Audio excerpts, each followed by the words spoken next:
হয়েছে।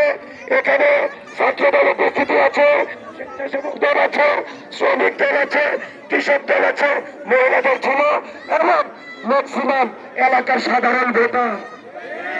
তাহলে আমরা এখান থেকে স্পষ্ট যদি কেউ 12 তারিখের নির্বাচন বানচাল করার চেষ্টা করেন, সেই বাস রেখে লাঠি রেখে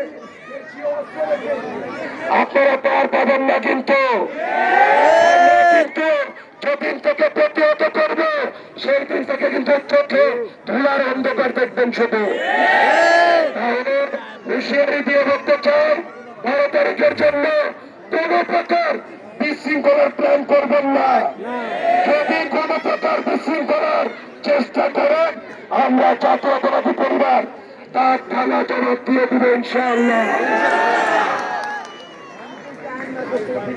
আপনারা শোনেন, অবগত আছেন, গত 3 দিন আগে আমরা এই 22 থেকে জামাত শিবিরের এক নেতার বাসা থেকে 1012 বাসার লাঠি উদ্ধার করেছি প্রশাসনের মাধ্যমে, সেনাবাহিনীর মাধ্যমে। কিন্তু দুঃখের বিষয়, সেটা নিয়ে প্রশাসন কোনো পদক্ষেপ নেয়নি।